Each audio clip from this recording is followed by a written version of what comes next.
ইন্নাল্লাহা ইনদাহু ইলমুস সাআ ওয়া ইউনাজ্জিলুল গায়স ওয়া ইয়ালামু মা ফিল আরহাম ওয়া মা তাদরি নাফসুম মাযা তাকসিবু গাদাম ওয়া মা তাদরি নাফসুম বিআইয়ি আরদিন তামুত ইন্নাল্লাহা আলিমুন খবীর। 21 নম্বর পারা 13 নম্বর পৃষ্ঠা 13 নম্বর লাইন, সূরার নাম সূরা লোকমানের শেষ 5টা আয়াত। আল্লাহ বলছে 1 নম্বর কিয়ামত কবে হবে বান্দা তোরা কেউ জানিস না। 2 নম্বর হলো কোন জমি আকাশ থেকে কোন জমিনে কতটা পানি বর্ষণ হবে তোরা তাও জানিস না। 3 নম্বর হলো মাতৃগর্ভে কি আছে ওটাও তোরা বলতে পারবি না। আগামীকাল কি খাবার খাবি, কত টাকা উপার্জন করবি ওটাও তোরা জানিস না। আর কোন জমিনে কোথায় কবে কি অবস্থায় কেমন করে মরে পড়ে থাকবি ওটাও তোরা জানিস না, আমি আল্লাহই জানি। লোকটাকে জিজ্ঞাসা করলাম বয়স কত, বলল 63। আমি বললাম বাবাজি বাঁচবেন কত, বলে কোনো গ্যারান্টি নেই। ধরুন তার আগে একটা হাদিস বলে দিই। আল্লাহ পাক বলেন, আল্লাহর নবী জানিয়ে দিয়েছেন প্রত্যেক বাচ্চা মায়ের পেটে যখন এসে যায়, আসার পরে আল্লাহ পাক কি করে, একজন ফেরেশতা পাঠিয়ে দেয়। 3টে জিনিস সে লিখে দেয়। 1 নম্বর হলো এ বাচ্চা কতদিন বাঁচবে, এ বাচ্চা কতদিন বাঁচবে এবং মৃত্যু কবে হবে, কি খাবার খাবে। প্রত্যেকের তকদিরে কপালে কিন্তু লেখা, তকদিরে লেখা আছে কতদিন বাঁচবেন, কিন্তু আমরা কেউ নির্দিষ্ট সংখ্যাটা জানি না, ঠিক না বে ঠিক। এখন ওই বাবাজির কপাল ধরুন আল্লাহ লিখে রেখেছে 70 বছর বাঁচবে। কত বছর? 70 বছর বাঁচবে, আরো বেশি বাঁচা, জাস্ট উদাহরণ দিচ্ছি ওনাকে দিয়ে। 70 বছর যদি তকদিরে আল্লাহ পাক লিখে রাখে ওনার দুনিয়ার দিন রাত্রি গণনাতে লোকটা 70 বছর বাঁচবে। তো 70 বছর যদি বাঁচে, ওনার হায়াত যদি 70 বছর থাকে এই জমিনে, কত বছর হয়ে গেছে জোরে বলুন? বাকি আছে কত? 7 বছর। 7 বছর বাঁচবে তাও গ্যারান্টি নেই। 70 বছর আগের কাগজ খুঁজে বেড়াচ্ছ, বুঝতে পারলেন না কথাটা? আল্লাহ বলছে তুই 7 বছর বাঁচবি, তোর গ্যারান্টি নেই, 7 মিনিটও তোর গ্যারান্টি নেই। তুই 70 বছর আগের কাগজ খুঁজে বেড়াচ্ছিস। হ্যাঁ, দুটো বুড়ো বিএলআর অফিস যাচ্ছে জুম্মার দিনে, জুম্মার আজান হচ্ছে। এক বুড়ো অপর বুড়োকে বলছে ভাই কোথায় যাচ্ছিস ভাই? তা বলছে ভাই কাগজ তুলতে যাচ্ছি, এনআরসি হবে না ভয়তে কাগজ তুলতে যাচ্ছি। তার একজন বলছে ভাই আমিও তো যাবো, জুম্মার নামাজটা পড়ে যাইছো দুজনে।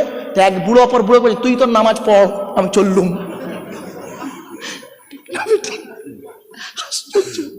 তুই তোর নামাজ পড়, আমি চললুম। এই হলো ইমান। বাপেরা আর একটু বলছে, আর একটু আগিয়ে যাচ্ছি। এই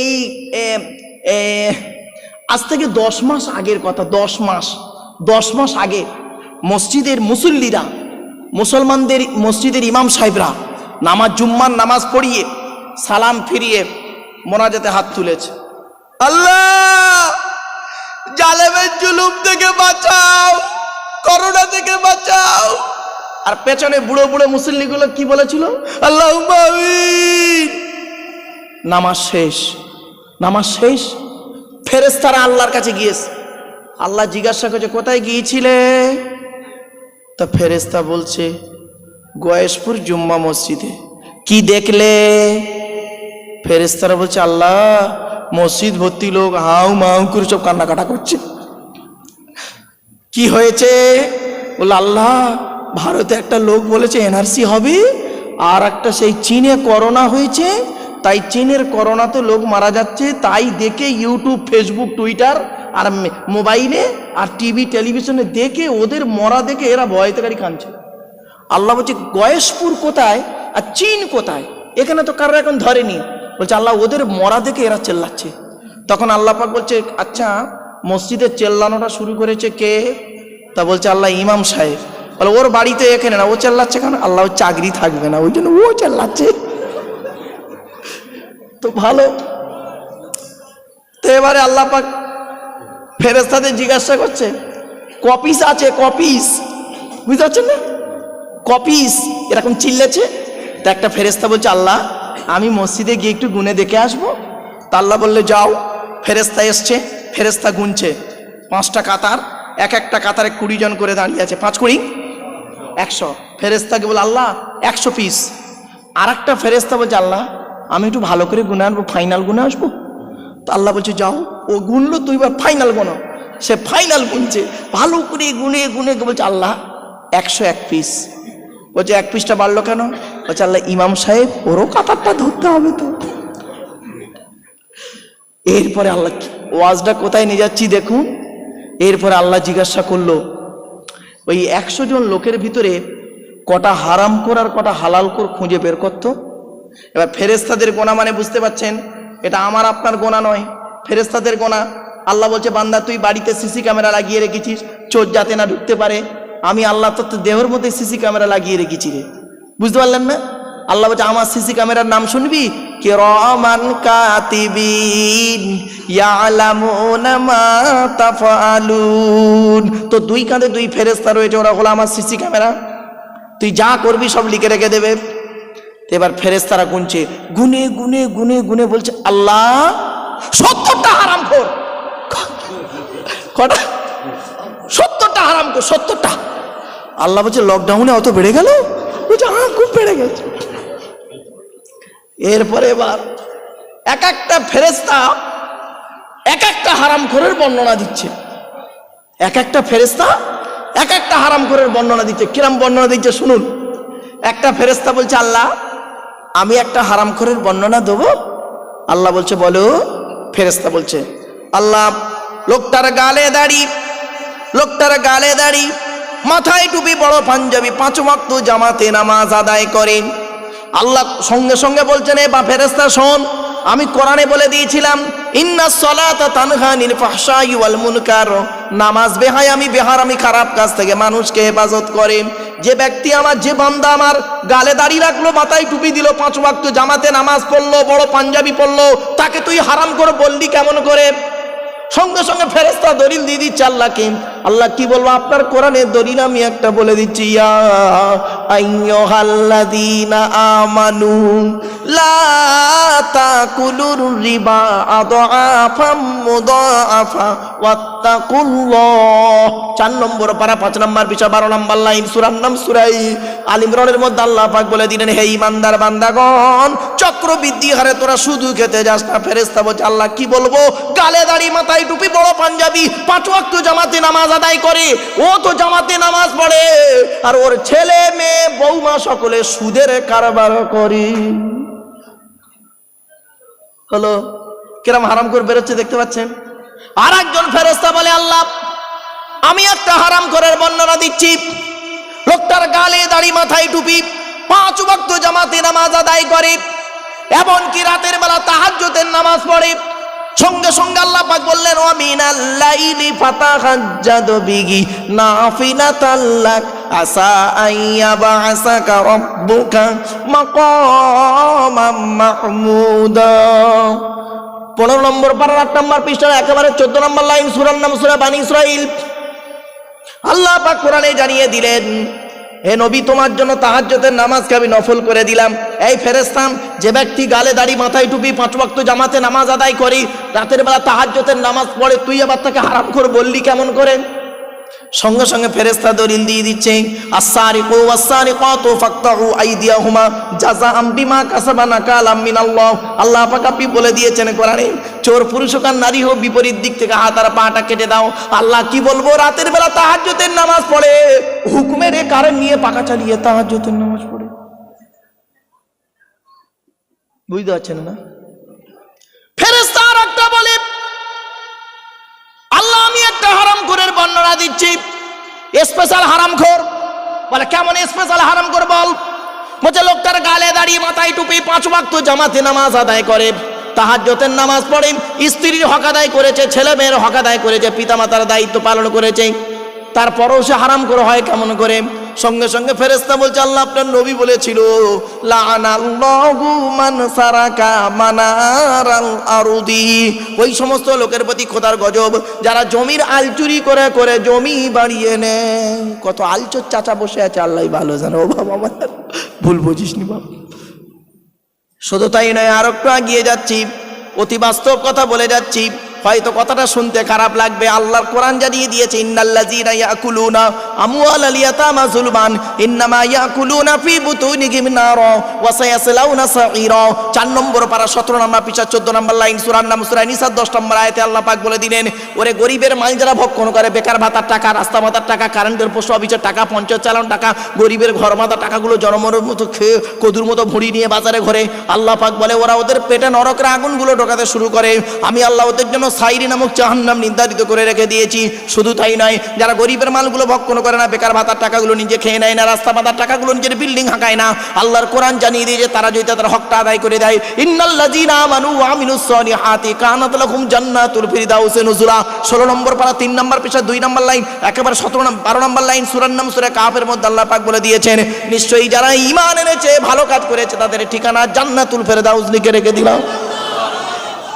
কি বলবো, আফসোসের বিষয় বাপ, কথাগুলো শুনতে খারাপ লাগবে। আল্লাহর নবী বলেছেন, মান আবা ইয়াতীমান ইলা তুআমিহি ওয়া শারাবিহি আওজাবাল্লাহু লাহুল জান্নাহ। নবী বলেছেন, যে ব্যক্তি কোনো এতিমের মাথায় হাত বুলাবে, কোনো এতিমকে খাবার খাওয়াবে, এতিমকে পানি পান করায়, এতিমকে আশ্রয় দেয়, আল্লাহর নবী বলেছেন আওজাবাল্লাহু লাহুল জান্নাহ, ওই ব্যক্তির জন্য জান্নাত ওয়াজিব হয়ে যায়।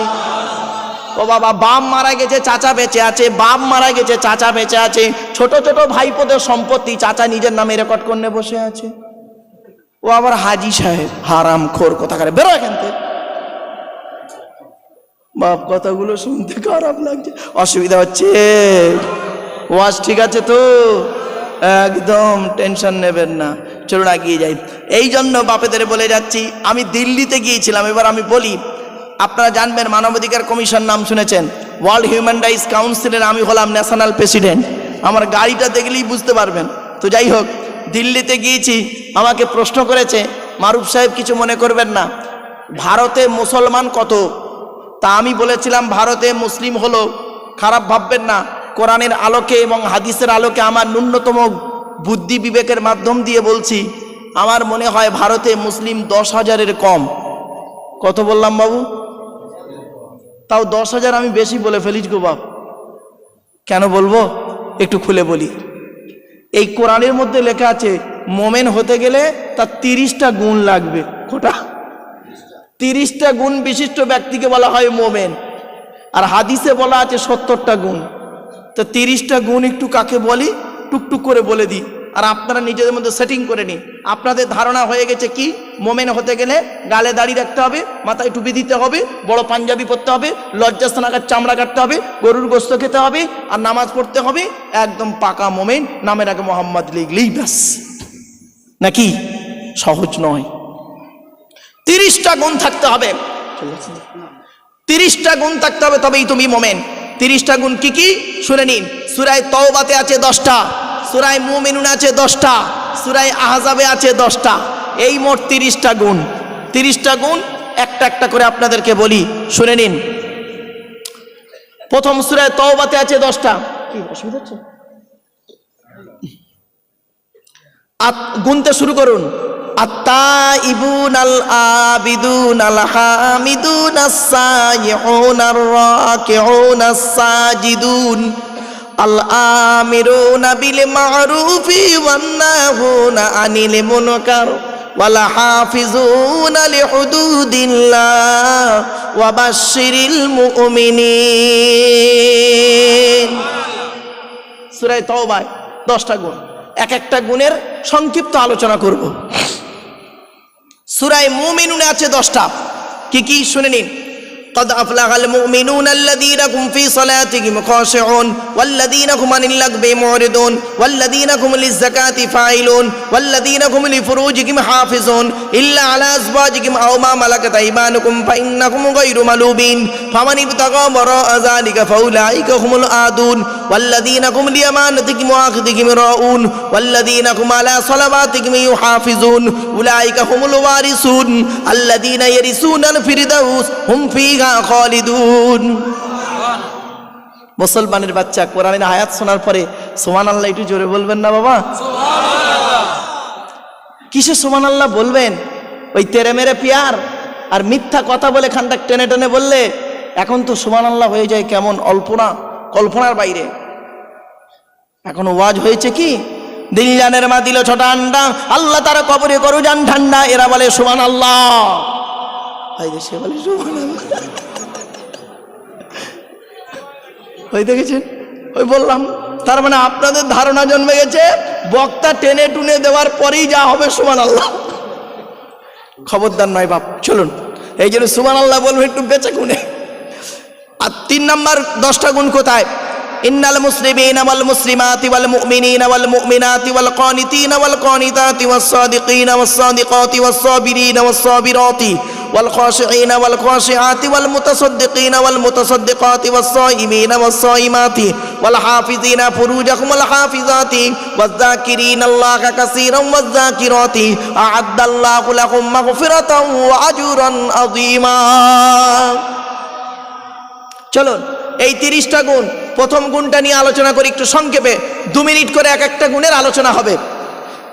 1 নম্বর হলো আত-তাইবুন, মুমিন ব্যক্তি তাকেই বলে যিনি তওবাকারী হবে। আল্লাহ পাক বললেন, এ যুবক ছেলে যুবতী মেয়ে, তুমি পাপ করেছো, জলসার নামে হারাম করি কাজ করতে যাও না। শুনে রেখে দিন, জলসা দিলে আল্লাহর রহমত নাজিল হয়, আর জলসা দিলে আল্লাহর গজবও নাজিল হয়। কোন জলসায় আল্লাহর গজব নাজিল হয় শুনে নিন। ওই জলসায় আল্লাহর গজব নাজিল হয় যে জলসায় দেখবেন বক্তা একাই চিৎকার করে যাচ্ছে, আর 5 জন বুড়ো মানুষ বাড়ি যেতে পারে না বলে বেচারা বসে আছে। আর ওদিকে দেখবেন আমতলা জামতলা বুড়ির বেলতলা বাঁশতলা ঘুগনি দোকানে ফুচকা দোকানে ইমিটেশন দোকান, হাতে ছামমারা থেকে শুরু করে সন্ধ্যাবেলায় কত ইয়াং মেয়ে বের হয়েছে, কত ভাবি বের হয়েছে কুচিয়ে শাড়ি পরে। শুধু তাই নয়, রাতের বেলা কত ফোন নাম্বার নিয়ে অনেক হয়েছে, কত ছেলে মেয়ে প্রেম করেছে। সকালবেলা শুনবেন কটা ধরা পড়েছে, কটা পালিয়ে গেছে, কটা নষ্ট হয়েছে। সারা রাত আনন্দ করার পরে সকালবেলা ধরা পড়লে ধনঞ্জয়, আর না ধরা পড়লে ইনজয়। ওই জলসায় আল্লাহর গজব নাজিল হয়। আর কোন জলসায় আল্লাহর রহমত নাজিল হয় শুনে নিন। গয়েশপুরের মানুষদের বলে যাচ্ছি, বাপেরাম আমারে ভুল বুঝতে যাবেন না, কবরে আমার শুতে হবে, কবরে আমার শুতে হবে বাবা। মনে রাখবেন আল্লাহর কোরআন জানিয়ে দিয়েছে, ওয়া ইযা কুরিয়াল কুরআনু ফাসতামিউ লাহু ওয়া আনসিতু লাআল্লাকুম তুরহামুন। 9 নম্বর পারার 15 নম্বর পৃষ্ঠা 12 নম্বর লাইন, সূরার নাম সূরা আরাফের মধ্যে আল্লাহ পাক বলে দিলেন, হে পৃথিবীর মানুষ শুনে নাও, যখন কোরআন তেলাওয়াত করা হবে তোমরা তখন কান লাগিয়ে মনোযোগ সহকারে চুপচাপ বসে শুনবে। দেখুন যেন মনে হচ্ছে এখানে কোনো লোক নেই, চুপচাপ। আল্লাহর কোরআন জানিয়ে দিয়েছে, যখন কোরআন তেলাওয়াত করবে, কোরআন তেলাওয়াত করবে আলেম, আলেম যখন কোরআন তেলাওয়াত করবে আর শ্রোতা যখন কান লাগিয়ে চুপচাপ বসে শুনবে, লাআল্লাকুম তুরহামুন, আমার রহমত তোদের উপরে নাজিল করব। ও প্রিয় শ্রোতা মণ্ডলী, জলসা কমিটি শুনে নিন বাপেরাম, কখনো বুঝবেন জলসার প্রতি আল্লাহর রহমত নাজিল হচ্ছে, তখনই বুঝবেন জলসার প্রতি আল্লাহর রহমত নাজিল হচ্ছে যখন বক্তা আল্লাহকে খুশি করার উদ্দেশ্যে কোরআন তেলাওয়াত করবে, শ্রোতা যখন মনোযোগ সহকারে কোরআনটা শুনবে।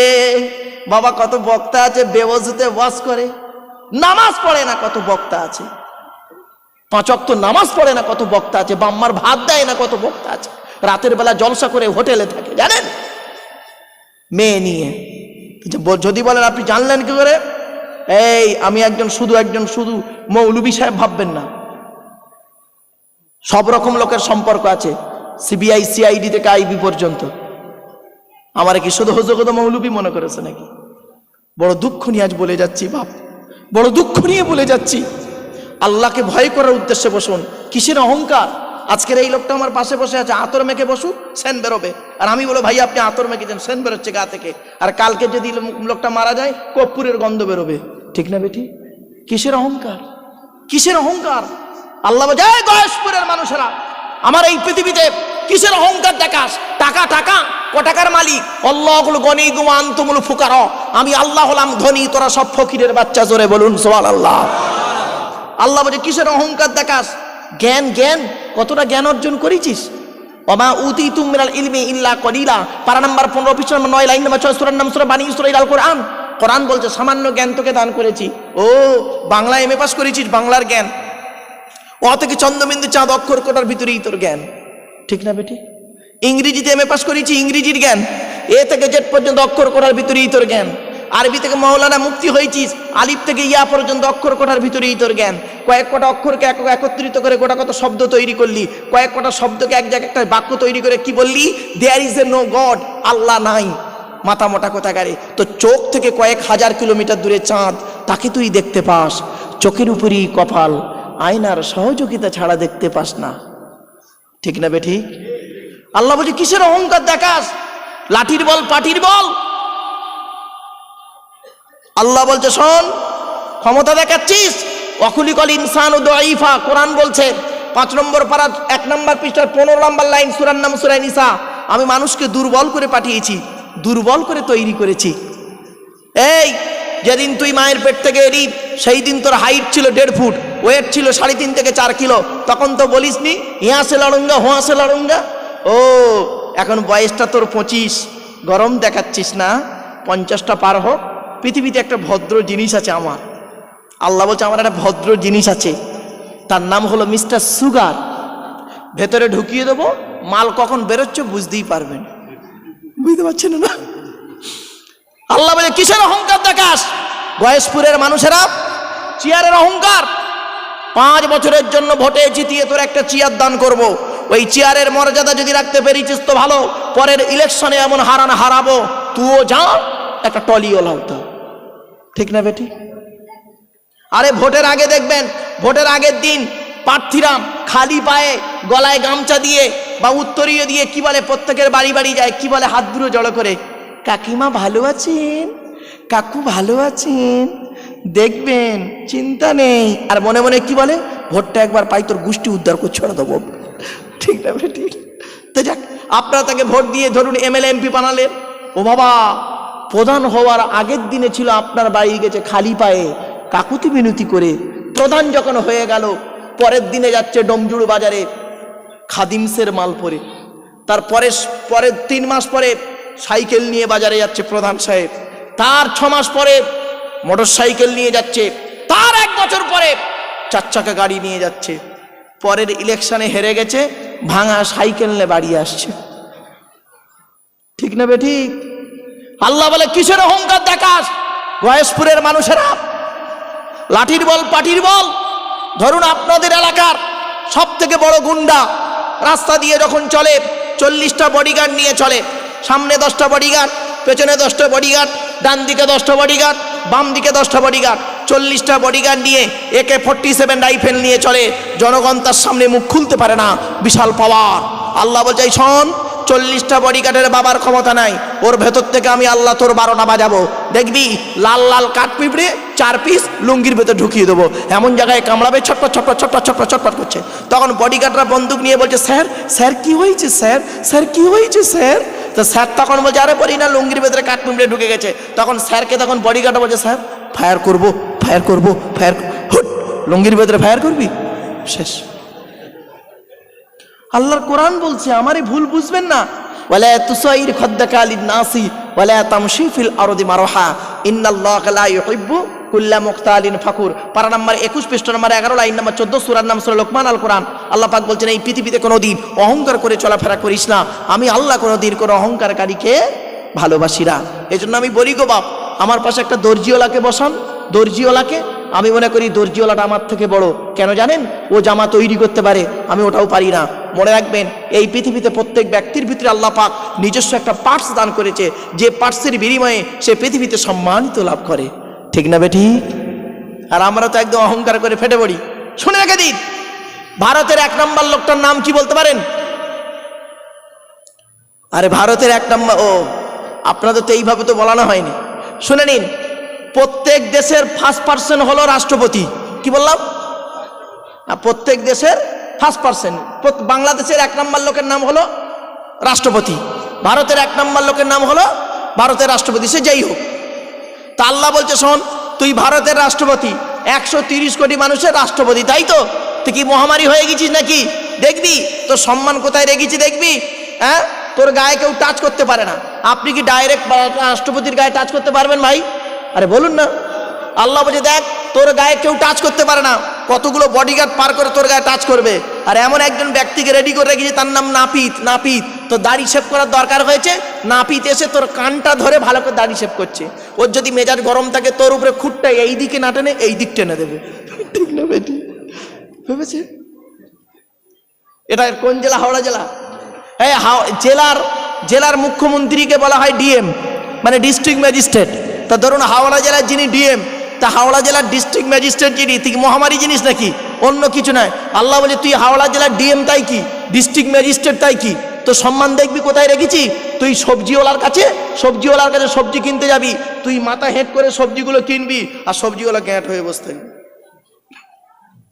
তুই সবজিওয়ালাকে জিজ্ঞাসা করছি আলু কত করে, তা সবজিওয়ালা বলছে আলু 40 টাকা। হ্যাঁ ভাই 30 টাকা হবে? না হবে না হয়েছে। কোথায় কার সম্মান দিয়েছে একবার ভেবে দেখি। বাপেরা এই গভীর রাতে তাহাজ্জুদের সময় হাসির ছলে ওয়াজগুলো করে যাচ্ছি, তো জ্ঞানী যারা বোঝে তারা শুধু ইশারায়। বাপেরা চলুন এগিয়ে যাই। 1 নম্বর মোমেন ব্যক্তির পরিচয় হলো তিনি তওবাকারী হবে। বন্ধু তুমি পাপ করেছো, ফিরে এসো। পাপ করেছো, ফিরে এসো। কেমন করে ফিরে আসবে? ব্যাকে আর কোনোদিন যাব না। আল্লাহর কোরআন জানিয়ে দিয়েছে। ছোট্ট একটা উদাহরণ দিচ্ছি। আপনাদের জমি জায়গা নিয়ে ভাই ঝগড়া হয় না? আরে বলুন না। দেখবেন এক ভাই অপর ভাইকে কি বলে, রেগে মেগে ঝগড়া হতে এক বাপে যদি জন্ম হয়ে থাকি, তা তুই ক বাপে জন্ম? কি মাথা মোটা দেখে আমরা বলি না, ভাই ঝগড়া হতে কি বলে, এক বাপে যদি জন্ম হয়ে থাকি, তা তুই ক বাপে জন্ম? মাথা মোটা কথা কারে, তুই তো এক বাপেই জন্ম নাকি? ও বলছে এক বাপে যদি জন্ম হয়ে থাকি, তোর বাড়িতে খাবো না, তোর বাড়ি যাবো না, তোর সঙ্গে কথাও বলবো না। সত্যি মরে গেল, কথাও বললো না, ওর বাড়িতে গেলও না। মারা যাওয়ার পর আল্লাহ পাক ফেরেশতাদের ডেকে বলে আদমের সন্তানটা কি জেদি দেখ, কতটা জেদ দেখ। এ বললো ভাই মিলেমিশে থাকার কথা। ভাই জমি জায়গা নিয়ে ঝগড়া করতে করতে বললো এক বাপে যদি জন্ম হয়ে থাকি, তোর বাড়ি যাবো না, তোর বাড়ি খাবো না। মাথা মোটা কথা কারে। ওই ফেরেশতাদেরকে আল্লাহ বলে এ কত মাথা মোটা চিন্তা কর। বলে কেন আল্লাহ? তবে ও যদি ওই জেদটা ওর ভাইয়ের সঙ্গে না করে যদি আল্লাহ আমার সঙ্গে করতো। ফেরেশতারা বলছে কিভাবে করতো আল্লাহ? আল্লাহ বলছে ও যদি একবার কোনো জলসার মাহফিল নয় রে, জলসার মাহফিল হোক আর আমার ঘরে হোক আর নিজের ঘরে বসে বসে যদি বলতো মোনাজাতে, আল্লাহ এক বাপে যদি জন্ম হয়ে থাকি, আল্লাহ জীবনে আজ থেকে কোনোদিন আর পাপ কাজ করবো না, আমি আল্লাহ ওর জীবনের গুনাহগুলো মাফ করে দিতাম। এই জেদটা আমরা আল্লাহর সঙ্গে করি না, মানুষের সঙ্গে করি।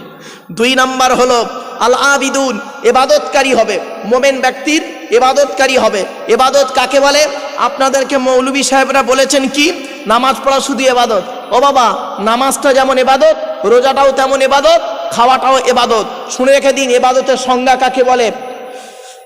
মোমেন ব্যক্তির, ভালো করে শুনে নিন, মোমেন ব্যক্তির প্রত্যেকটা কাজ, ওই কাজের শুরুটা যদি আল্লাহর নাম নিয়ে হয়, ওই কাজের শেষটা যদি আল্লাহর নাম নিয়ে শেষ হয়, নবীর তরিকার উপরে যদি কাজটা হয়, ওই কাজটা ইবাদতে গণ্য হয়। আবার বলছি শুনে নিন, মোমেন ব্যক্তির ইবাদত কাকে বলে শুনে নিন। মোমেন ব্যক্তির প্রত্যেকটা কাজ শুরু যদি আল্লাহর নাম নিয়ে হয়, ওই কাজের শেষ যদি আল্লাহর নাম নিয়ে শেষ হয়, আর নবীর তরিকার উপরে কাজটা হয়, ওই কাজটা ইবাদতে গণ্য হয়। এবার আসুন, মোমেন ব্যক্তির খাওয়াটা ইবাদত, মোমেন ব্যক্তির ঘুমানোটা ইবাদত, মোমেন ব্যক্তির মসজিদে ঢোকা বেরোনোটা ইবাদত, মোমেন ব্যক্তির বাজার করাটাও ইবাদত। সুবহানাল্লাহ বলেন। এবার চলুন ইবাদতের এবার খুলে বলি একটু। মোমেন ব্যক্তির খাওয়াটা ইবাদত। কিরকম খাবার ইবাদত শুনে নিন। নবীজি বলেছেন খাবার নিয়ম কি? তুই যখন খেতে বসবি সর্বপ্রথম দস্তরখানা বিছিয়ে নিবি। 2 নাম্বার, খেতে যখন বসবি হাতটা ভালো করে ধৌত করে নিবি। 3 নাম্বার, খেতে যখন বসবি, খাবার যখন সামনে আসবে, আল্লাহুম্মা বারিক লানা ফিমা রাযাকতানা ওয়া কিনা আযাবান নার, বিসমিল্লাহি ওয়া আলা বারাকাতিল্লাহ বলে খাবার গালে তুলবি। কিভাবে তুলবি? নবী আমার 3 আঙুলে খাবার তুলতেন, 5 আঙুলে গালে দিতেন। 3 আঙুলে খাবার তুলতেন, 5 আঙুলে গালে দিতেন। নবী বলেছেন ভালো করে চিবিয়ে হজম করে বের করবি। এ চাচা নবী ভক্ত বাড়িতে দাওয়াত খেতে গেছে, 3 আঙুলে মারতে, 5 আঙুলে গবাগব মারতেছে। ঠিক না বেটি? নবী বলেছেন খেতে খেতে পানির পিপাসা পাবে, পানি যখন খাবি কি করে খাবি? পান করবি, ঢক ঢক করে পান করবি না, 3 ঢোকে পানি পান করবি। পানি পান করতে গিয়ে কি বলবি? পানি পান করা হয়ে গেলে বলবি ওয়াসাকাহুম রাব্বুহুম শারাবান তাহুরা। খেতে খেতে কি করবি? শুকরিয়া আদায় করবি। কিরকম শুকরিয়া আদায় করবি? নবী বলছেন, শুনে নিন। নবী বলছেন তুই খেতে খেতে এটাই মনে মনে করবি, আল্লাহ গতকালে বাড়িতে খেয়েছিলাম, গতকাল বাড়ির খাবার খেয়েছিলাম, আলু ছানা ডাল খেয়েছিলাম। ওগো আল্লাহ, আজকের বেবাড়িতে তুমি বিরিয়ানি খাওয়াচ্ছ, জানি না আগামীকাল আল্লাহ তুমি তকদিরে কি খাবার রেখেছো না কাফন পরিয়ে শোয়া রেখেছো। এইটা অনুভব করবি। করতে করতে যত অনুভব করবি, আমি আল্লাহ ওই খাবারে বেশি বেশি করে নিয়ামত দান করব। আরে এ কি করছে? দুটো বুড়ো খেতে গেছে বেবাড়িতে দুটো বুড়ো খেতে গেছে। আচ্ছা বাপেরা, বেবাড়িতে আপনাদের কি ক্যাটারিং করে? ক্যাটারিং, হ্যাঁ ক্যাটারিং। তা ক্যাটারিং না প্রথমেই কি এত মাল দেয়? আরে ভাই বলুন না, অল্প অল্প দেয়। তো দুটো বুড়ো পাশাপাশি বসেছে, একদম 70 বছরের দুটো বুড়ো পাশাপাশি বসেছে। এখন প্রথম বুড়োর পাতি এখন ক্যাটারিং বেখেয়ালে বেচারা করেছে কি, এত বড় একটা মেটিয়া বুড়ি যেটা হাড় দিয়েছে, ও হাড় টেনে খালি পাশের লোকটা দেখাচ্ছে।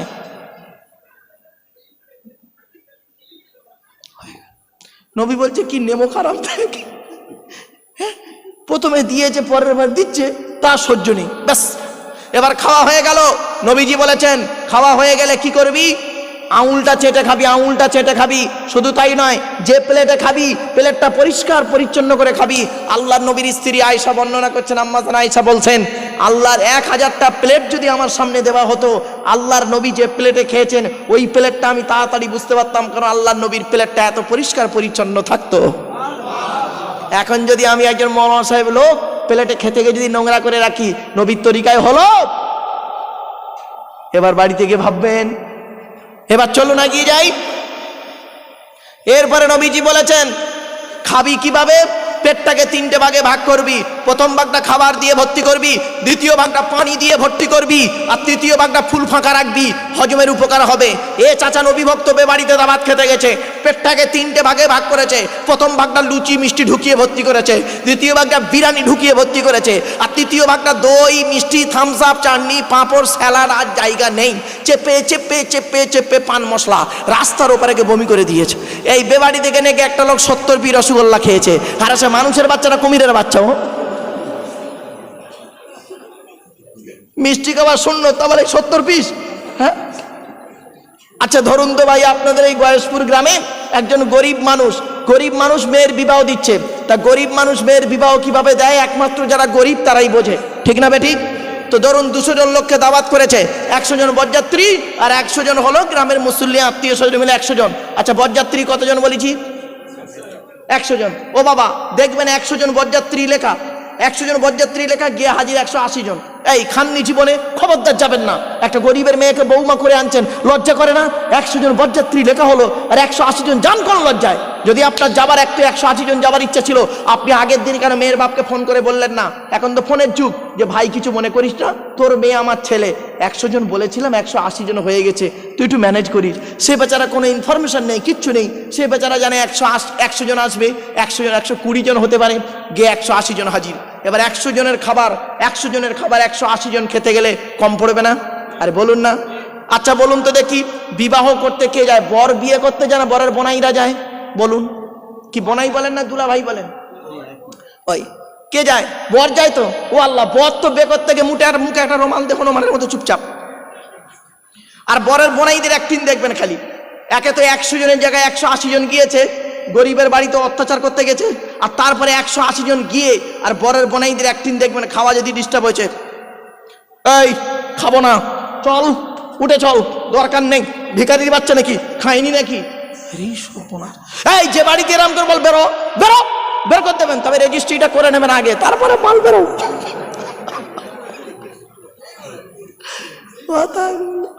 বাপেরা, কথাগুলো শুনতে খারাপ লাগবে, কিন্তু আমাকে বলতে হবে বাপ।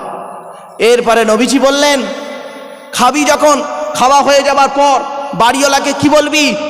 বাড়িওয়ালাকে একটু সান্ত্বনা দিবি। শুনে রেখে দিন, আপনারা দাওয়াত খেতে গিয়ে বাড়িওয়ালাতে বাড়িতে দাওয়াত খেতে গিয়ে, গরিবের বাড়িতে দাওয়াত খেতে গিয়ে আসার সময় তাকে একটু সান্ত্বনা দেবেন, ভাই রে আল্লাহ যা খাইয়েছে ভালো। ও আল্লাহ, এই সব নাম নবী বলেছেন, ও যদি খুশি হয়ে যায় আল্লাহ খুশি হয়ে যাবে। জোরে বলুন সুবহানাল্লাহ। ও আল্লাহ, এ কি করছে? এক বুড়ো খেতে গেছে, খেতে গিয়ে খাবার শেষে কি দেয়, কি বলে? খিলাল। বুড়ো করেছে কি, পেট ভর্তি করে খেয়েছে, খেয়ে দে খিলাল করতে গিয়ে এবার বাড়িওয়ালার সাথে খেলাল করছে আর বলছে কটাকার বাবুর্চি এনেছিলি বলটিনি, মাল সেদ্ধ হয়নি, মাল সেদ্ধ হয়নি। নবী বলেছে তোর এইরকম বলতে বলেছি, তুই তোর একটু বলবি, বোঝাবি একটু ভালো করে যে আল্লাহ যা খাইয়েছে ভালো। আচ্ছা বাপেরা বলুন তো দেখি, 200 জন লোক বরযাত্রী করেছে, 200 জন লোক দাওয়াত দিয়েছে, গরিব মানুষ, তা 2 পিস করে মিষ্টি আনলে কত পিস হয়? 400 পিস। তা বেচারা 400 পিস মিষ্টি এনেছে, এ একাই যদি 70 পিস খায়, ওর মতো যদি আদৌ খরিদ্দার 3টে জোটে আর কপালে বজ্র ঘাত। নবী বলেছেন এটা নবীর তরিকা নয়।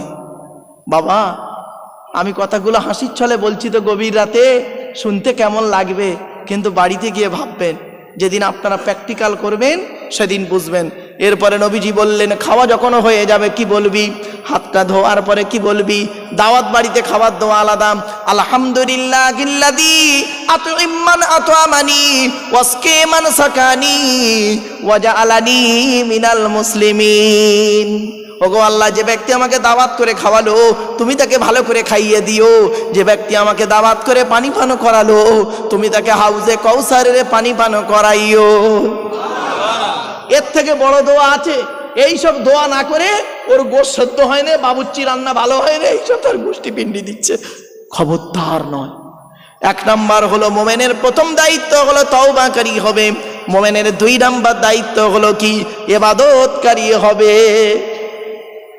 মোমেনের খাওয়াটাও যেমন আল্লাহর নাম নিয়ে হয়, ওই খাওয়াটার শেষ যখন আল্লাহর নাম নিয়ে হবে, নবীর তরিকার উপরে যখন খাবারটা হবে, মোমেনের খাওয়াটাও ইবাদতে গণ্য হয়ে যাবে।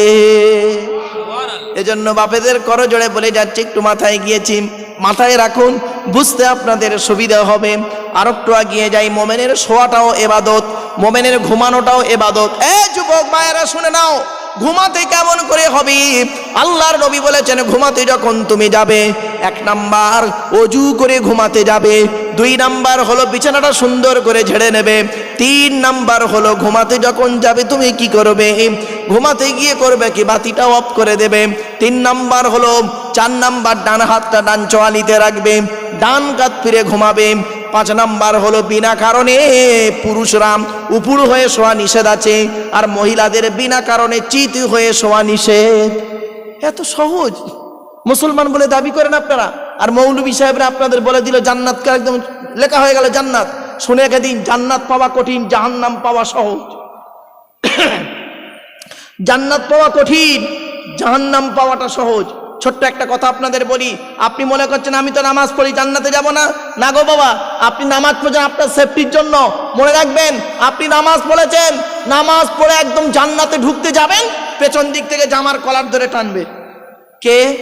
আপনার মেয়ে। আপনার মেয়ে। একজন মেয়ে ছেলে জাহান্নামায় যাবে, 4 জন পুরুষকে সর্বপ্রথম জাহান্নামায় নিয়ে যাবে। 1 নাম্বার তার বাপ, 2 নাম্বার তার ভাই, 3 নাম্বার তার স্বামী, 4 নাম্বার তার পেটের ছেলে। এই 4 জনের বাইরে কেউ আছেন ভাই? কেউ নেই। এত সহজ, শুনে রেখে দিন। আরো বলা হয়েছে, আজকে যারা মেয়ে ছেলেরা এসেছে, আমি অনুরোধ করে বলছি, মেয়েদের বসার জায়গা আছে না? না, যাই হোক, তো মা বোনেরা ভালো করে শুনে নিন। একজন মেয়ে ছেলে জান্নাত পেতে গেলে 3টে কাজ যদি করতে পারে, 1 নাম্বার যদি কোনো মেয়ে ছেলে 5 ওয়াক্ত নামাজ আদায় করতে পারে, ওই মেয়ে ছেলে 2 নাম্বার যদি সে রমজান মাসে রোজা আদায় করতে পারে, আর 3 নাম্বারটা খুব ইম্পর্টেন্ট, কোনো ওই মেয়ে ছেলে যদি নিজের সতীত্বকে বজায় রেখে, ভালো করে ভাষাটা ফলো করুন, নিজের সতীত্বকে বজায় রেখে স্বামীর সেবা করতে পারে। সতীত্ব শব্দটা কেন বললাম শুনে রেখে দিন। কত স্বামী আছে, কত স্ত্রী আছে, ছেলে বিবাহ করলো, 3 মাস ঘর সংসার করে ছেলে চলে গেল দিল্লি, বোম্বাই, মিরাট, সুরাট, গুজরাট, হায়দ্রাবাদ, আহমেদাবাদ, অথবা 2 বছরের ভিসা নিয়ে সৌদি আরব, বাহরাইন, কাতার, কুয়েত চলে গেল। ওই মেয়েটি করলো কি, নিজের যৌবন রাখতে না পেরে জেনায় লিপ্ত হয়ে গেল। এই জন্য বললাম, কোনো মেয়ে ছেলে যদি নিজের সতীত্বকে বজায় রেখে স্বামীর সেবা করতে পারে, এই 3টে কাজ যদি কোনো মহিলা করতে পারে, জান্নাতের যে কোনো দরজা দিয়ে জান্নাতে প্রবেশ করবে। আর পুরুষের জান্নাত পাওয়া ছেলেদের থেকে আরো সহজ। বলবো পুরুষের জান্নাত পাওয়া ছেলেদের থেকে আরো সহজ। কি সহজ কথা শুনে নিন। নামাজ পড়তে হবে, রোজা রাখতে হবে, অর্থ থাকলে হজ করতে হবে, জাকাত আদায় করতে হবে, স্ত্রীর হক আদায় করতে হবে, পিতামাতার সেবা যত্ন করতে হবে, ভাই ভাই মিলেমিশে চলতে হবে, প্রতিবেশীর উপকার করতে হবে, সকলের হক আদায় করতে হবে, হালাল খাবার খেতে হবে, হালাল ইনকাম করতে হবে। এত কিছু করার পরে মালটাকে দাঁড়ি পাল্লায় মাপা হবে। বুঝতে পারছেন?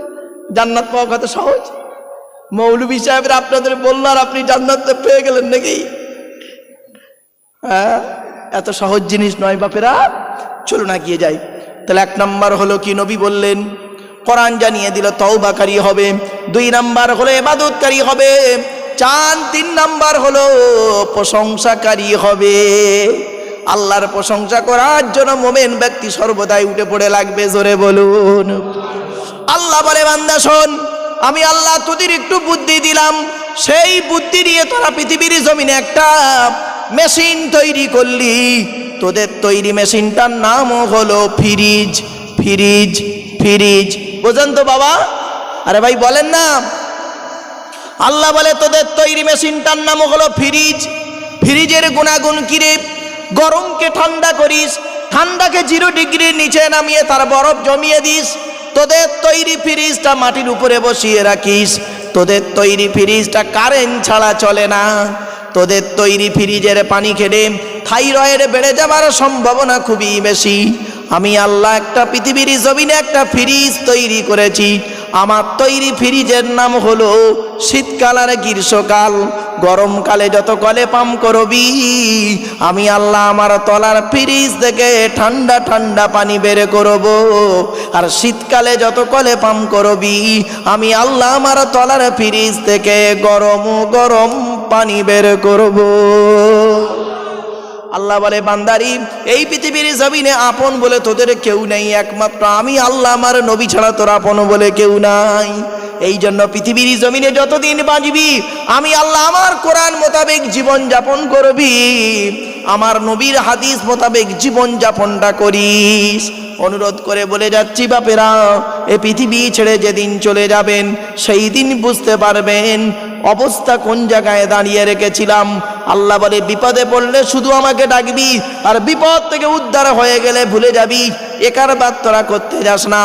এই পৃথিবীর জমিনে যারা বিপদ আপদ মুসিবতে সব সময় আল্লাহকে ডেকেছে, তারাই হলো খাঁটি মোমেন। জোরে বলুন। এজন্য আপনাদেরকে বলে যাচ্ছি বাপেরা, আল্লাহর কোরআনের আয়াত তুলে তুলে আপনাদের কাছে কথাগুলো বললাম। 1 নাম্বার হলো ইন্নাল্লাহা ইনদাহু ইলমুস সাআ। কিয়ামত কবে হবে বান্দা কারোর বলার ক্ষমতা নাই। এই পৃথিবী ছেড়ে প্রত্যেকের যেতে হবে, কারোর ক্ষমতা নেই কিয়ামতটা কবে হবে কেউ বলতে পারে, কিন্তু আমার নবী বলে গেলেন কয়েকটা আলামত। 1 নাম্বার নবী বললেন, বিদ্যা সমাজ থেকে উঠে চলে যাবে। আজকের মাধ্যমিক, উচ্চ মাধ্যমিক, বিএ পাস, এমএ পাস, আলেম, হাফেজ, মাস্টার, ডাক্তার, ইঞ্জিনিয়ার, প্রফেসর বেড়ে গেল। বুড়ো বুড়ি বাম্মার অনেকে ভাত দেয় না, খবর নেয় না।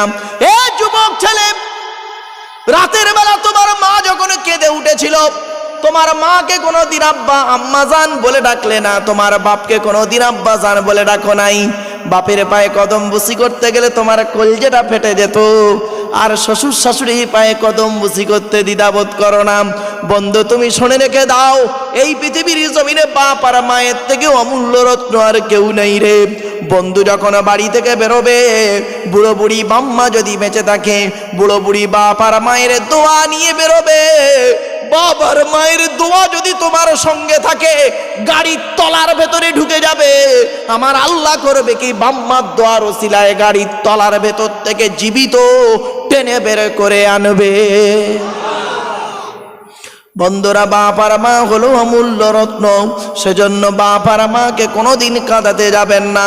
যদি বাম্মা কেঁদেছে, মনে রাখবে, এ যুবক ছেলে, তোমার ছোটবেলায় তোমার বাপ তোমাকে আব্বা বলে ডেকেছিল, কিন্তু এখন তোমার বয়স হয়ে গেল 30 বছর, তুমি এক ছেলের বাপ হয়ে গেছো। তোমার বাপের বয়স 70 বছর, সেই 70 বছরের বুড়ো মানুষটা আর তোমাকে আব্বা বলে ডাকে না। মনে রাখবে, এখন যদি ওই বুড়ো বাপটা তোমাকে একবার আব্বা বলে ডাকে, মনে রাখবে, শ্বশুরের আব্বা ডাক আর বুড়ো বাপের আব্বা ডাকটা আসমান আর জমিন তফাৎ। শ্বশুর যখন তার জামাইকে আব্বা বলে ডাকে, ওটা তার মেয়ের স্বার্থে ডাকে, আর বুড়ো বাপ যখন তোমাকে আব্বা বলে ডাকবে, জানবে আল্লাহর রহমতের জান্নাতি ডাক। এজন্য আপনাদের অনুরোধ করে বলে যাচ্ছি, যাদের বাপ চলে গেছে, মা চলে গেছে, ভাই চলে গেছে, বোন চলে গেছে, তাদের কথা স্মরণ করে এই জলসার মাহফিলে বসে বসে চোখের পানি ফেলো বন্ধু। 1 নাম্বার নবী বললেন বিদ্যা উঠে চলে যাবে। 2 নাম্বার নবী বললেন ওয়ায়ুকসারু জিনা, ব্যভিচার বেড়ে যাবে। 3 নাম্বার হলো ওয়ায়ুকসারু শুরবুল খমার, মদ পান বেড়ে যাবে। 4 নাম্বার হলো নবী বললেন সুদু খাওয়া বেড়ে যাবে। তারপরে বলা হলো ঘুষ খাওয়া বেড়ে যাবে। শুধু তাই নয়, আরো বলা হলো পিতামাতার অবাধ্য সন্তান হবে। আরো বলা হয়েছে, নবীজি বললেন শিক্ষিত লোকেরা অশিক্ষিত লোকেদের সম্মান করবে ভয়েতে। ও বাবা, এই ফেল, সে হলো মন্ত্রী, আর আই তাকে স্যালুট দিচ্ছে IPS অফিসার। ঠিক না বেটি? পৃথিবী ধ্বংসের লক্ষণ হলো, নবী বললেন অযোগ্য ব্যক্তিরা নেতৃত্ব দেবে, যার যে সম্পর্কে কোনো জ্ঞান নেই। ও বাবা, গ্রামের প্রধান নিজের নামটাও সই করতে পারে না, ও হলো গ্রামের প্রধান, ও নিজের চরিত্র খারাপ, ও লোকের ক্যারেক্টার সার্টিফিকেট দিয়ে চলেছে। ঠিক না বেটি? এরপরে নবীজি বললেন পৃথিবী ধ্বংসের লক্ষণ হলো স্বামী স্ত্রীর মধ্যে ঘন ঘন গন্ডগোল দেখা দেবে। তাই বাপেদের অনুরোধ করে বলে যাচ্ছি, এই পৃথিবীর জমিনে স্বামী হয়েছেন যারা, তাদের দায়িত্ব হলো কি? হ্যাঁ স্বামীরা, তোমাদের দায়িত্ব হলো, পৃথিবীর সব থেকে শ্রেষ্ঠ প্রেমিকার নাম হলো কি জানেন? পৃথিবীর সব থেকে বিশ্বস্ত প্রেমিকার নাম হলো তোমার স্ত্রী। স্ত্রী হলো পৃথিবীর শ্রেষ্ঠ বিশ্বস্ত প্রেমিকা। আর তুমি যাকে বিবাহ করো নাই, ও তোমার বিশ্বস্ত প্রেমিকা নয়। আজকের তোমাকে ভালো লাগছে, অন্যদিন কাউকে লাগবে, তার পিছনে চলে যাবে। পৃথিবীর বিশ্বস্ত প্রেমিকার নাম হলো স্ত্রী। শুধু তাই নয়, তোমার যৌবনের দায়িত্ব নিয়েছিল তোমার স্ত্রী। তোমার যৌবনের দায়িত্ব নিয়েছে তোমার স্ত্রী। যখন তোমার যৌবন চলে যাবে, যখন বুড়ো হয়ে যাবে, ওই স্ত্রী করবে কি? তখন নার্সের কাজ করবে, সেবিকার কাজ করে জীবন কাটায়। ঠিক না বেটি? যারা বয়স্ক লোক তারা বুঝতে পারছে। এই জন্য স্ত্রীকে ভালোবাসার কথা কোরআন জানিয়ে দিয়েছে, হাদিসও জানিয়ে দিয়েছে, রাসূলুল্লাহ জানিয়ে দিয়েছে। আর স্ত্রীদেরকে শিক্ষা দেওয়ার জন্য নবী বলে গেছেন কমসে কম 17টা শিক্ষা দান করিও। 1 নাম্বার, এ স্বামীরা, তোমরা তোমাদের স্ত্রীদেরকেই শিক্ষা দান করো। কি? 1 নাম্বার হলো তারা যেন কোনোদিন কাবা শরীফের দিকে মুখ করে যেন কোনোদিন থুতু যেন না ফেলে। কি বললাম বাবা? কাবা শরীফের দিকে মুখ করে যেন থুতু না ফেলে। 2 নাম্বার হলো, এই স্বামীরা, তোমরা তোমাদের স্ত্রীদেরকে এই শিক্ষা দেবে, তারা যেন কোনোদিন কাবা শরীফের দিকে মুখ করে কোনোদিন পেশাব পায়খানা যেন না ফেরে। তারপরে বলা হলো তোমরা তোমাদের স্ত্রীদেরকে এই শিক্ষা দেবে, তারা যেন কোনোদিন কাবা শরীফের পেছন ফিরে যেন পেশাব পায়খানা যেন না ফেরে। তারপরে বলা হলো তোমরা তোমাদের স্ত্রীদেরকে এই শিক্ষা দান করবে, তারা যেন গোসলখানায় কোনোদিন পেশাব যেন না ফেরে। আরো বলা হলো তোমরা তোমাদের স্ত্রীদেরকে এই শিক্ষা দান করবে, তারা যেন কোনোদিন গোসলখানায় উলঙ্গ অবস্থায় গোসল যেন না করে। তারপরে বলা হলো তোমরা তোমাদের স্ত্রীদেরকে এই শিক্ষা দান করবে, তারা যেন 1 হাতে 2 বা 2-এর বেশি চুড়ি যেন ব্যবহার না করে। হযরতে উমর ফারুক রাদিয়াল্লাহু তাআলা আনহু বসেছিলেন, বললেন ইয়া রাসূলুল্লাহ, আমার স্ত্রী যদি 1 হাতে 2 বা 2-এর বেশি চুড়ি ব্যবহার করে ক্ষতিটাই কি? আল্লাহর নবী বলেন, উমর, তোমার স্ত্রী যদি 1 হাতে 2 বা 2-এর বেশি চুড়ি ব্যবহার করে, ওই স্ত্রীর চুড়ির ঝুনঝুনি আওয়াজটা পরপুরুষের জন্য হলো হারাম হয়েছে। এরপরে নবীজি বললেন, এই স্বামীরা, তোমরা তোমাদের স্ত্রীদেরকে এই শিক্ষা দান করবে, তারা যেন মাথার বালিশ, কি বলে, কি বালিশ মাথার বালিশ তারা যেন কোনোদিন 2টো ব্যবহারে যেন না করে। সাহাবীরা বলেন, হুজুর, স্বামী স্ত্রী 1 বালিশে মাথা রেখে ঘুমালে উপকারিতা কি? নবী বললেন, স্বামী স্ত্রী যদি 1 বালিশে মাথা রেখে ঘুমায়, আল্লাহর রহমত ও ভালোবাসা বেড়ে যাবে। সুবহানাল্লাহ। মুরব্বীরা মনে মনে বলছে, ওরে মারু, 10 বছর আগে বাবা এই ওয়াজটা কেন করলি রে? তো চাচি আজ শুতে নেয় না। বাপেরা রাগ করো না, বা বাস্তব কথা বলে গেলাম। শুধু তাই নয়, আপনি যদি নতুন ব্যবসায়ী হন, আর আপনি নতুন ব্যবসায়ী তো প্রতিদিন রাত 8টায় বাড়ি আসেন, দুদিন রাত 10টায় বাড়ি আসুন, সিবিআই তদন্ত হবে আপনার। সিবিআই অফিসারটা হলো আপনার স্ত্রী। উনি সব বলাস, জেলে গেলে মনে হয় অত কৈফিয়ত দিতে না, বইয়ের কাছে কৈফিয়ত দিতে হয়। সর্বনাশ, কোথায় ছিলেন, এত দেরি হলো কেন, উমুক হলো তুমুক হলো, আরে একার পর এক প্রশ্ন। আর আপনি যদি নতুন ব্যবসায়ী হন, দুদিন মোবাইলে ব্যস্ত থাকুন, 3 দিনের মাথায় আপনার স্ত্রী তাবিজ করতে ছুটবে, তাবিজ। ঠিক না বেটি? গয়েশপুরের মা বোনেরা ভালো করে শুনে নাও, আমি আব্দুল্লাহ গেলে মারুফ একটা মারাত্মক তাবিজ দিয়ে যাচ্ছি। কি? স্বামী স্ত্রী যখন ঘুমাবে একটি মাত্র লম্বা বালিশ ব্যবহার করবে, আর স্ত্রী যদি তার মাথার লম্বা চুলটা ওই বালিশের উপরে বিছায় দেয়, আর স্বামী যদি স্ত্রীর চুলের উপরে মাথা রেখে ঘুমায়, ওই স্বামী ওই মুহূর্তে জীবনে কোনোদিন অন্য কোনো মেয়ের কথা ওর মনেই আসবে না। এই ওয়াজটা শোনার পরে আমার মা বোনরা মনে মনে বলছে, মারুফ ভাই রাত থাকতে বাড়ি চলে যা, ওদের ঘরে আসতে দে, চুল গলায় দড়িয়ে মেরো দেবো। আজ করোনায় কটা মরেছে, তার থেকে বেশি মরবে এইটায়। এরপরে বলা হলো, এই স্বামীরা তোমরা তোমাদের স্ত্রীদেরকে এই শিক্ষা দান করবে, তারা যেন কোনোদিন, তোমরা তোমাদের স্ত্রীদেরকে কোনোদিন বিনা অন্যায় মারধর করতে পারবে না। শুনে রেখে দিন, কোন স্বামী যদি তার স্ত্রীকে বিনা অন্যায় মেরে যদি একটা দাঁত ভেঙে দেয়, ওই স্বামীকে 10টা উট ক্ষতিপূরণ দিতে হবে। এত সহজ, এত সহজ। আম্মা গাড়ি চেয়েছিলেন বিয়ের সময়, দিতে পারেনি বলে বউকে মেরে হাত ভেঙে দিয়েছিলেন। সেই হাত ভাঙা বউটা আজও তোমার পা টিপে দেয়, আর এখন তুমি পাকা পাকা দাড়ি হয়ে হজ করে এসছো, ফেরেশতা হয়ে গেছো, বউয়ের কাছে ক্ষমা চেয়ে এসো, যাও। কথাগুলো শুনতে খারাপ লাগবে গো বাপ, কিন্তু আমারে বলতে হবে। যদি না বলি, কিয়ামতের মাঠে আল্লাহ আমার জবানটা টেনে ছিঁড়ে নেবে। শুধু তাই নয়, এরপরে বলা হয়েছে, কোনো স্বামী যদি তার স্ত্রীকে বিনা অন্যায় মেরে যদি একটা হাত ভেঙে দেয়, ওই স্বামীকে 30টা উট ক্ষতিপূরণ দিতে হবে। কোন স্বামী যদি তার স্ত্রীকে বিনা অন্যায় মেরে যদি একটা চোখ নষ্ট করে দেয়, 40টা উট দিতে হবে। কোন স্বামী যদি তার স্ত্রীকে চুলের মুঠি ধরে চিৎ করে ফেলে, পেটে যদি লাথি মারে, আর পেটে যদি আঘাত হয়ে যায়, যদি পেটে বাচ্চা থাকে, যদি বাচ্চা মারা যায় বা নষ্ট হয়ে যায়, ওই স্বামীকে 60টা উট ক্ষতিপূরণ দিতে হবে। এত সহজ ইসলাম, এত সহজ। আজ তো নারীরা ইজ্জত জানে না, ওরা জানে না বলি আজকে ওরা মনে করে মহিলা সমিতি দৌড়ায়, এ মেয়ে ছেলে তোমার তো ঘরই নেই। আরে সেদিন MA সেকেন্ড ইয়ারের ছেলে মেয়েদের পড়াতে বলছি, ছেলে মেয়ে আছে উভয়। তা আমি একটা মেয়েকে জিজ্ঞেস করি, তোর বাড়ি কোথায় রে? তা বলছে, স্যার আমার বাড়ি বর্ধমানে। তাই বললাম, তোর ঘর আছে?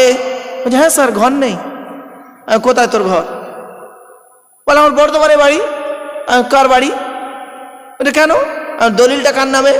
বলছে, আমার বাপের নামে। তা তোর বাড়ি কই? তখন চুপ মেরে গেছে। আমি বললাম, শোন, মেয়েদের বাড়ি নেই, মেয়েদের ঘর নেই গো বাপ। শুনে কেমন লাগলো না? শুনে নিন, যৌবন আসা পর্যন্ত দায়িত্ব হলো বাপের কাছে, ঠিক না বেটি? যৌবন যখন চলে আসবে, যৌবন আসা পর্যন্ত যৌবনের দায়িত্ব নিয়েছে স্বামী, আর যৌবন যখন চলে যায়, বুড়ি হয়ে যায়, স্বামী মারা গেলে ছেলের বাড়ি, ঠিক না বেটি? তাহলে বাড়িটা কই? ভাবতে পেরেছেন? কটা বাজে? দেখ, এই 4টে বেজে গেছে। চলেন আমার বাপেরা, দেখতে দেখতে বেশ অনেকক্ষণ বলে ফেললাম, বেশ কয়েকটা কথা বলে ফেললাম আপনাদের কাছে। এবার শেষের পথে নিয়ে আসবো। আর আমার পরেই যিনি আসছেন আপনারা জানেন আওলাদে মুজাদ্দেদে জামান পীর সাহেব হুজুর কেবলা এখনই আসবেন। তার আগে দুই একটা কথা আপনাদের বলি, শুনে রেখে দিন। কুদরতে আজিম তার কে বুঝিতে পারে, অজ্ঞান হইবে জ্ঞানী ধ্যান যদি করে। বেওফাই দুনিয়া কেন ভোলা মন, দিবানিশি করো তুমি খোদাকে স্মরণ। গোনাহে ডুবিয়া গেলি করে বেশরম, কেয়ামতের দিন তুই করিলিনি গমন। পানি পানি করে তুমি পড়ে কাঁপে কাঁপি, পরে সারি তাড়াতাড়ি দেবে তালা চাবি। মালেকুল মৌত তোর জান যাবে লইয়া, ঘরওয়ালা করে দাঙ্গা ভাগের লাগিয়া। তোর ধনে অন্যজনে উড়াইবে বাহার, তুমি হবে খোরাক মাটির উপকার। হে বাবাজি, যুবক ভাইরা, বন্ধুদের কাছে আমি অনুরোধ করে বলে যাচ্ছি,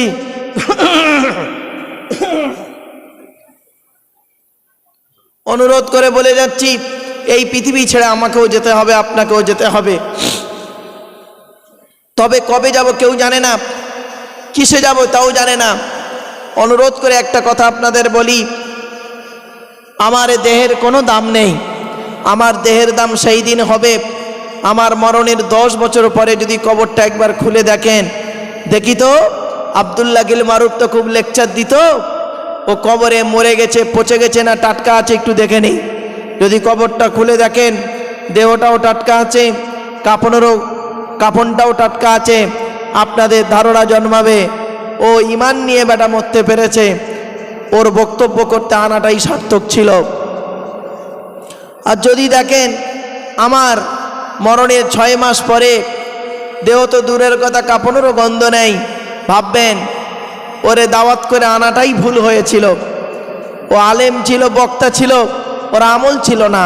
আরবিতে একটা কথা আছে, আল আলিমু বিলা আমালিন কাশাজারে বিলা সামানি।